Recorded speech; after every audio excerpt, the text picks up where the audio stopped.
Welcome to Knowledge Hub. Please subscribe and hit the bell icon for more breaking updates. For centuries, humanity has carved canals through land to speed up trade, connecting distant markets and civilizations in ways that once seemed impossible. By reshaping the world's geography for economic gain, these waterways have transformed not just landscapes, but the very flow of history itself. These man-made arteries of global commerce slash travel times and costs, fueling the supply chains that power modern life, and making the movement of goods faster, cheaper, and more reliable than ever before. The Panama Canal, opened in 1914, instantly became a symbol of engineering genius, cutting thousands of miles off shipping routes and redrawing the map of global trade. Its impact was felt across continents, changing the fortunes of nations overnight. Canals like Panama and Suez have shaped not just shipping, but the rise of port cities and the fortunes of entire nations, turning once remote harbors into bustling global hubs. Control over these narrow passages means economic and political power, making them strategic assets in global affairs and frequent flashpoints in international relations. When these arteries flow smoothly, trade thrives. When blocked, the shockwaves ripple worldwide, disrupting industries and affecting millions of lives. That's why nations pour billions into maintaining and expanding these routes, always seeking faster, more reliable alternatives to keep the lifeblood of commerce moving. The story of canals is one of ambition, innovation, and the relentless pursuit of economic advantage, as each generation strives to outdo the last. Today, as global trade grows and old routes face new threats, the race to build the next great canal is more intense than ever, with new players entering the scene. The next chapter is being written right now, as new powers seek to carve their own paths across the world's oceans, shaping the future of global trade for generations to come. For over a century, the Panama Canal has been the backbone of transoceanic shipping, handling about 6% of global maritime trade. But its reliance on freshwater lakes has become a critical weakness as climate change brings severe droughts. In 2023, record low rainfall forced drastic restrictions, fewer ships, lighter loads, and massive delays.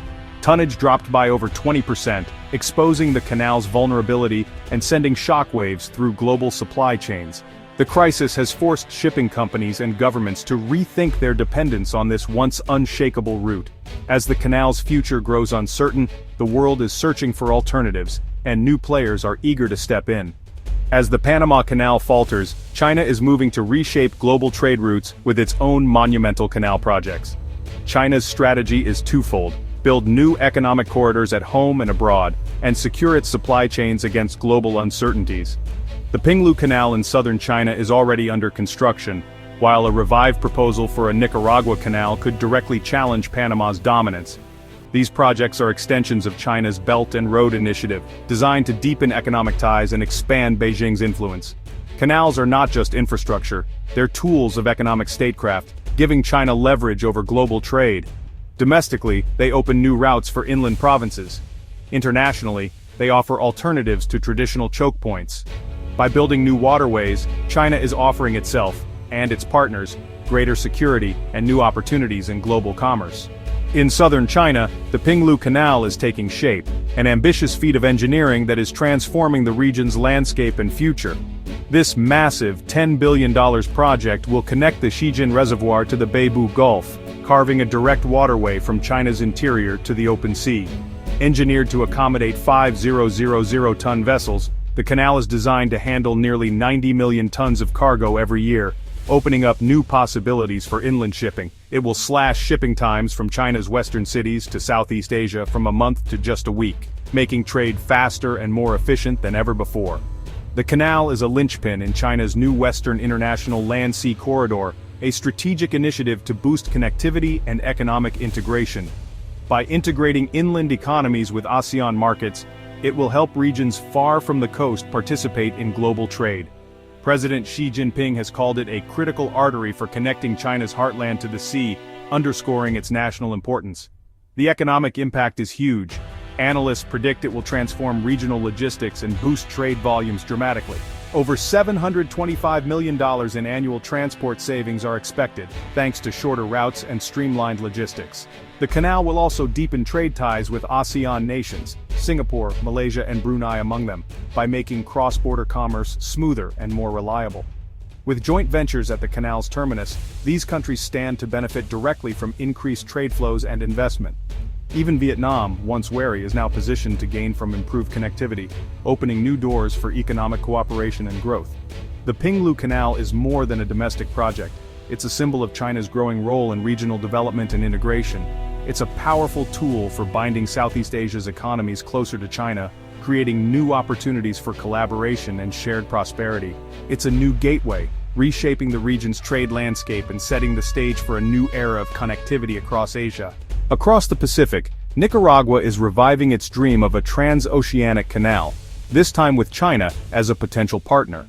The proposed route would dwarf Panama's, stretching 445 kilometers and accommodating the world's largest ships.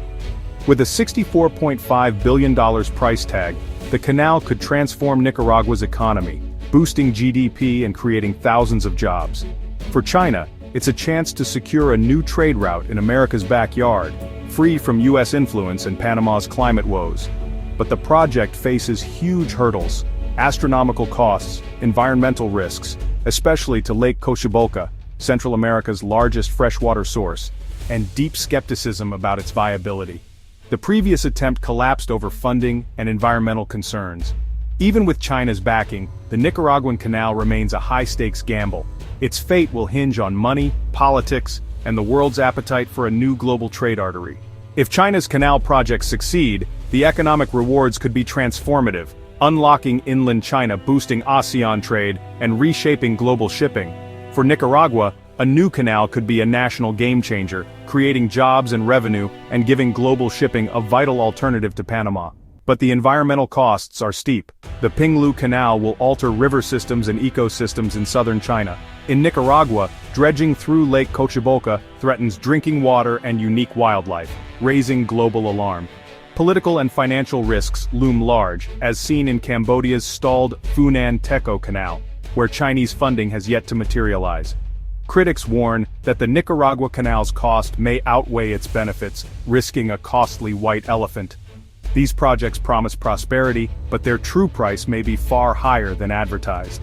As of September 2025, global shipping stands at a crossroads, facing both unprecedented challenges and bold new opportunities. The world's trade arteries are under pressure, and the decisions made now could shape commerce for decades to come. The Panama Canal's struggles with drought and congestion, combined with China's ambitious canal projects, signal a possible and dramatic shift in the world's trade routes. Shipping companies are already exploring alternatives, and the stakes have never been higher. The Pinglu Canal is no longer just a proposal, it's a certainty, set to reshape trade between China and Southeast Asia, and further strengthen Beijing's influence over regional logistics and supply chains.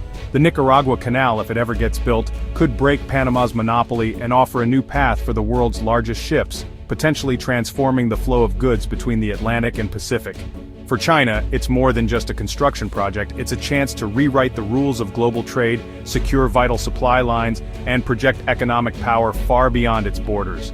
But history is full of failed mega-projects, and the Nicaragua Canal's staggering $64.5 billion cost is a massive barrier. Financing, engineering, and political will all stand in the way of turning this vision into reality.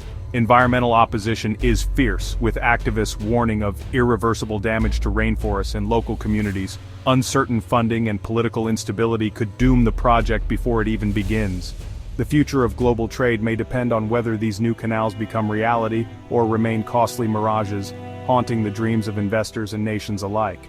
For now, China's projects are both a credible challenge to the status quo and a high-stakes gamble that could reshape the balance of power in global shipping. Only time will tell if these bold visions become the new arteries of world trade, or just another chapter in the long, uncertain saga of canal dreams and ambitions.